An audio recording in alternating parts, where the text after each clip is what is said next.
تو جو ان کی تکمیل ہوئی تعلیم کی وہ عالموں کی صحبت میں بیٹھے. اور آپ دیکھیں گے کہ مولانا الطاف سنہالی خود بھی ایک بہت بڑے عالم بنے. غالب اور شفتہ کی صحبت سے بطور خاص فیض یاب ہوئے. غالب جن کے بارے میں انہوں نے لکھا ہے یادگار غالب، وہاں سے مرزا غالب کی عادات و خصائل لیا گیا آپ کا سبق. تو ان کی صحبت میں بیٹھے، اور جو بندہ صحبت میں بیٹھے گا وہ سارے ان کی اچھی باتوں سے اور حقیقی باتوں سے واقف ہوں گے، حقیقی ان کی زندگی کے بارے میں معلومات ہوں گی اس شخص کے پاس. غالب کا اصل نام تھا مرزا اسد اللہ خان غالب. اور شیفتہ ایک اور بڑے شاعر تھے، نواب غلام مصطفیٰ خان شیفتہ، نام یاد رکھیے گا بیٹا، کہ صحبت سے بطور خاص فیض یاب ہوئے. صحبت کہتے ہیں محفل. بھائی عالموں کی محفل میں بیٹھیں گے تو عالم بنیں گے. غالب جیسا بڑا شاعر ہے، اس کے ساتھ بیٹھیں گے اچھا شاعر بنیں گے، اچھا سوچیں گے، اچھا لکھیں گے. شیفتہ کی صحبت میں بیٹھیں گے تو شیفتہ جیسے بن جائیں گے. بطور خاص فیض یاب ہوئے. بطور خاص طور پہ فیض یاب ہوتا ہے فائدہ پہنچنا، سیراب ہونا. شخصیت سے بھی تعلق خاطر قائم ہوا. یہ جو دو شخصیت اپنے اوپر پڑی ہیں، غالب اور شیفتہ، غلام مصطفیٰ خان شیفتہ. ایک اور تیسری شخصیت بھی تھی جہاں سے مولانا الطاف سنہالی نے بہت کچھ سیکھا، اور وہ تھے مولانا سر سید احمد خان. کون تھے؟ سر سید احمد خان. تاریخ پاکستان کے حوالے سے بھی آپ کو پتا ہے کہ سر سید احمد خان کا ایک بڑا نام ہے. تو ان تین شخصیات سے تعلق تھا مولانا الطاف سنہالی کا. آپ دیکھیں کس طرح کی پرورش ہوئی ہوگی. شیفتہ اور غالب کے انتقال کے بعد لاہور آ گئے. غالب اور شیفتہ کا جب انتقال ہوتا ہے تو یہ لاہور شفٹ ہوتے ہیں. کہاں سے؟ دہلی سے لاہور شفٹ ہوتے ہیں، اور یہاں پنجاب بک ڈپو میں ملازمت کر لی. پنجاب بک ڈپو بڑا مشہور بکس کے حوالے سے ادارہ ہے، اس میں ملازمت کر لی. یہیں وہ انگریزی ادبیات سے متعارف ہوئے. انگریزی ادبیات کہتے ہیں لٹریچر کو. متعارف ہوئے، تعارف ہوا، پتہ چلا. اصل میں مولانا الطاف سنہالی کی طبیعت ایسی تھی کہ وہ خود جان کے کوشش کرتے تھے علم کے حوالے سے. قریدتے تھے، پڑھتے تھے، ڈھونڈتے تھے، تلاش میں رہتے تھے. جدید طرز کی نظمیں لکھی. جدید طرز کی نظموں سے مراد یہ ہے کہ اس سے پہلے جتنی بھی شاعری کی جاتی تھی وہ شاعری ہوا کرتی تھی محفلوں میں پڑھنے کے لیے، مشاعروں میں پڑھنے کے لیے، واہ واہ سننے کے لیے. لیکن مولانا الطاف سنہالی نے یہ بیٹا نہیں کیا. انہوں نے جو شاعری کی وہ جدید طرز کی. جدید طرز کی کیسے؟ لوگوں کی اصلاح کے لیے. انہوں نے جو نظمیں لکھی اس میں کوشش کی کہ عام عوام کی اصلاح ہو جائے، لوگوں کی اصلاح ہو جائے. اور اردو شاعری کی اصلاح کا بیڑا اٹھایا. اردو شاعری میں اصلاح کی ضرورت تھی، درستگی کی ضرورت تھی. تو مولانا الطاف سنہالی نے اس حوالے سے بڑا کام جو ہے وہ کیا. 1887 میں سرکار حیدرآباد سے 100 روپیہ ماہوار وظیفہ مقرر ہو گیا. وظیفہ اسکالرشپ کہہ رہے. حکومتیں عام طور پہ جو شعراء حضرات تھے، جو وہ لوگ جو پوری دل جمی کے ساتھ عوام کی خدمت کے لیے کام کرتے، اچھے کام کرتے، حکومتی لیول پہ ان کو سرایا جاتا تھا اور ان کو وظیفہ مقرر کیا جاتا تھا ان کا، تاکہ وہ اپنے جو اخراجات ہیں ان کی وجہ سے پریشان نہ ہوں اور ان کا جو اچھا کام ہے وہ جاری رہے. وظیفہ مقرر ہوا تو ملازمت ترک کر دی. پنجاب بک ڈپو کی جو ملازمت کر رہے تھے وہ چھوڑ دی. ترک کرنا، چھوڑ دینا، اور باقی عمر تصنیف و تالیف میں بسر کر دی. تصنیف کہتے ہیں جمع کرنا کو، ترتیب کہتے ہیں، تالیف کہتے ہیں ترتیب دینے کو. ٹھیک ہو گیا؟ تصنیف جمع کرنا اور تالیف ترتیب دینا. کتابوں کو، مختلف قسم کا جو اردو کا مواد ہے، میٹیریل ہے، اس کو ایک تو جمع کرتے تھے اور اس کو پھر ترتیب دیتے تھے، بک کی شکل میں ایک ترتیب دیتے تھے. یہ تھا پہلا پیراگراف. جیسے میں نے آپ کو بتایا کہ پہلے پیراگراف میں عام طور پہ تعلیم کے بارے میں بتایا جاتا ہے، تعارف ہوتا ہے، نام، بلدیت، کیا کام کیا، ملازمت، یہ وہ اس طرح کے معاملات ڈسکس کیے جاتے ہیں. اب ہم دوسرے پیراگراف کی طرف آ جاتے ہیں، اور یقیناً آپ کو پتہ چل گیا ہوگا کہ یہ جو پیراگراف ہے یہ اسلوب بیان کے بارے میں ہوگا. آئی ہوپ کہ آپ جتنے بھی پوائنٹس ہیں انڈر لائن کرتے جا رہے ہوں گے، مشکل الفاظ کے معنی جو ہیں وہ لکھتے جا رہے ہوں گے. حال ہی کے اسلوب بیان کی سب سے نمایاں خوبی مدح نگاری ہے. اسلوب بیان میں نے آپ کو پہلے بتایا، طریقہ کہتے ہیں، اسلوب، انداز کہتے ہیں، بیان کرنے کا انداز، بولنے کا انداز، بتانے کا انداز. نظم، شعر، غزل، نثر لکھنے کا انداز، ان کے لکھنے کے انداز کی سب سے بڑی نمایاں خوبی کیا تھی؟ مدح نگاری تھی. مدح تعریف کو کہتے ہیں. نگاری، مدح نگاری، تعریف لکھنا. یہ جو سبق مرزا غالب کے عادات و خصائل پڑھیں گے، یہ انہوں نے مرزا غالب کی جو ہے مدح نگاری جو ہے وہ کی ہے. حالی کی غرض، حالی کا اپنا جو مقصد تھا لکھنے کا، نثر ہو یا نظم ہو، اس میں لکھنے کا جو مقصد تھا وہ کیا ہوتا تھا؟ اپنے مضمون کو ادا کرنا، صرف اپنا مضمون وہ بیان کرنا، اور مطالب کو وضاحت سے پیش کرنے کے سوا کچھ نہیں ہوتی. اپنا مضمون بیان کرنا ہے اور اپنا مطلب، اپنا مقصد جو ہے اس کو واضح کرنا ہے. اپنا مقصد اور اپنا مطلب اور اپنی غرض، یہ ادا کرنے کے حوالے سے آپ نثر لکھتے تھے، نظم لکھتے تھے. بے مقصد چیز تو ویسے بھی کسی فائدے کی نہیں ہوتی. ایک خاص مقصد سامنے رکھا جاتا ہے تو کسی نہ کسی چیز کو اس کی وضاحت جو ہے وہ کی جاتی ہے. ان کی نثری تحریروں میں، نثری تحریریں ایک ہوتی ہے نظم یا غزل، ایک ہوتی ہے نثر. یہ جو مرزا غالب کے عادات و خصائل سبق لکھا ہوا ہے یہ نثری ہے. اعتدال و توازن کا خاص خیال رکھا جاتا ہے. اعتدال کہتے ہیں برابری کو، بیلنس. چیزوں میں معیار سے نیچے نہیں ہونا چاہیے، معیاری چیز، معیار کے مطابق چیز، بیلنس و توازن کا خاص خیال رکھا جاتا تھا. یعنی ایسا خیال رکھا جاتا تھا کہ کوئی بھی چیز لکھوں تو وہ اعلیٰ پائے کے لکھوں، مؤثر ہو، اصلاح ہو لوگوں کی.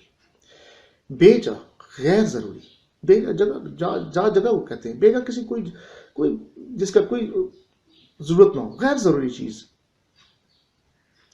بے جا اختصار، اختصار کہتے ہیں کم کرنے کو. اتنا کم نہیں لکھتے تھے کہ لوگوں کو سمجھ ہی نہ آئے، اور بے جا طوالت، اور اتنا زیادہ نہیں لکھتے تھے کہ لوگ بور ہونا شروع ہو جائیں. یعنی نہ تو اتنا کم لکھتے تھے کہ وہ کسی کو سمجھ نہ آئے، پوری طرح تشنگی رہ جائے، لوگوں کو سمجھ نہ آئے، ایسا بھی نہیں لکھتے تھے. تو بے طوالت سے اجتناب کرتے. اجتناب کہتے ہیں پرہیز کرنا. بہت زیادہ لکھنے سے بھی کہ لوگ بور ہو جائیں، اکتاہٹ محسوس کرنا شروع کر دیں، تو ایسا بھی کرنے سے پرہیز کرتے تھے. عبارت کو دلکش بناتے تھے. سادہ اور مدلل بنانے میں، عبارت کو دلکش، خوبصورت، سادہ اور مدلل. مدلل کہتے ہیں دلیل والا، دلائل دینا.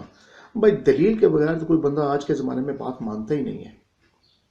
دلیل دیں گے تو اپنی بات کو پورا کرنے کے لیے، اپنی بات کو ثابت کرنے کے لیے آپ کو دلیل دینی پڑتی ہے. تو عبارت کو دلکش بناتے، سادہ بناتے اور دلائل دیتے. اور ان چیزوں میں کیا تھا؟ حالی اپنی مثال آپ ہیں. عبارت کو دلکش بنانے میں، عبارت کو سادہ، بالکل ہر ایک کے سمجھنے کے لیے، اور عبارت میں دلائل دینے کے حوالے سے مولانا الطاف حسین حالی کا ثانی کوئی نہیں ہے، کوئی دوسرا اور نہیں ہے. اپنی مثال آپ ہیں. وہ ہر بات کو سنجیدگی، سیریس، یہاں سے، اور عقلیت کے ترازو میں تولتے تھے. عقل کے ترازو میں، جس میں عقل والی، بے عقل بات تو آپ کو وہی، اس کی تو وقت ہی نہیں ہے نا. تو بات کو سنجیدہ رکھتے تھے اور عقل کے عین مطابق جو ہے نا بات کرتے تھے، اس ترازو میں بات رکھتے تھے. جو چیز عقل اور سنجیدگی کے حوالے سے ترازو میں پوری آ جائے وہی رکھتے تھے، ادروائز اتار دیتے تھے ترازو سے ایسی باتیں. غیر سنجیدہ بات اور جو عقل کے مطابق نہ ہو اس کو اپنے ساتھ نہیں رکھتے تھے. اور تخیل اور جذبات سے دور رہتے ہوئے، تخیل کہتے ہیں خیالات کو، یعنی بات کو سنجیدہ بھی رکھتے تھے، عقل کے عین مطابق بھی رکھتے تھے. اور اس سلسلے میں ایک اور کام کیا کرتے تھے؟ خیالات اور جذبات سے دور رہتے، خیالی باتوں اور ان سے جذباتی باتوں سے دور رہتے تھے. سنجیدہ باتیں اور عقل کے عین مطابق باتیں کرتے تھے.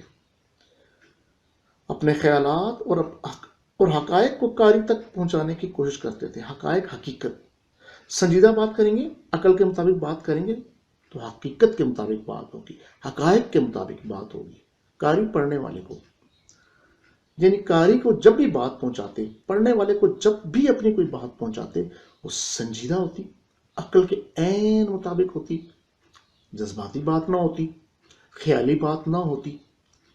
تاکہ قاری پڑھے اور سنجیدگی سے پڑھے، اثر کرے چیز، مؤثر چیز لکھتے تھے تاکہ اثر کر جائے۔ یہی وجہ ہے کہ رشید احمد صدیقی نے حال ہی کے نثری اسلوب، کون سا طریقہ کار؟ نثری، نثر لکھنے کا طریقہ، نثر لکھنے کا انداز۔ رشید احمد صدیقی ایک بہت بڑے رائٹر ہیں، انہوں نے مولانا الطاف سنہالی کے اسلوب کو کہا جناب کہ یہ اردو نثر کا معیاری اسلوب ہے، کوئی دوسرا پڑھے تو دلیل کے بنا پہ وہ کہے کہ یہ والا جو اسلوب ہے جناب یہ معیاری ہے۔ اور مولانا الطاف سنہالی کا جو اسلوب تھا، جو انداز تھا، طریقہ تھا، کوئی بھی چیز بیان کرنے کا، وہ معیاری تھا۔ اب آپ آ جاتے ہیں جی تیسرے پیراگراف پہ۔ تیسرا پیراگراف یقیناً آپ کو پتا ہوگا، یہ تصانیف کے بارے میں عام طور پہ ہوتا ہے۔ وہ سوانح نگار، سوانح نگار وہ انگلش میں بڑا اچھا لفظ ہے اس کے لیے، بایوگرافی، شخصیات کو سامنے رکھ کے ان پہ لکھتے تھے۔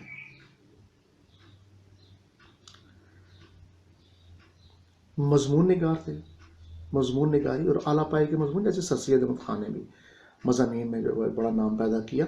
اور نقاد ہے، نقاد کون ہوتا ہے؟ تنقید کرنے والا۔ تنقید کرنے والا یہاں بیٹا وہ والا تنقید کرنے والا نہیں ہے کہ جو چیز دیکھی اس میں سے کیڑے نکالنے شروع کر دی اور یہ تنقید ہو گئی، ایسا نہیں ہے۔ جب ایک رائٹر ہے، ایک شاعر ہے، ایک مصنف ہے، تو وہ جو بھی تنقید کرے گا وہ ادبی لحاظ سے پورے دلائل دے گا، دلیلیں دے کے ثابت کرے گا کہ یہ چیز سچ ہے، یہ چیز غلط ہے، یہ سچ نہیں ہے، یہ صحیح نہیں ہے، یہ صحیح ہے اور یہ صحیح ہے۔ دلیلیں دیتا ہے پوری طریقے سے اس چیز کو، اور اپنے کہنے کو ثابت کرنے کے لیے، اپنی بات کو ثابت کرنے کے لیے دلیلیں دیتا ہے۔ تو نقاد جو ہوتا ہے وہ عام طور پہ ادبی لحاظ سے اعتراض کرتا ہے چیزوں پہ، لیکن دلیلیں دیتا ہے، اپنی بات کو سچ ثابت کرنے کے لیے پوری حقائق بیان کرتا ہے، تب جا کے نقاد بنتا ہے۔ سر سید کے قریبی اور بااعتماد ساتھیوں میں تھے، بڑی عام بات ہے بیٹا یہ، سر سید کے بڑے قریبی دوست تھے اور اعتماد والے دوست تھے، ساتھی تھے۔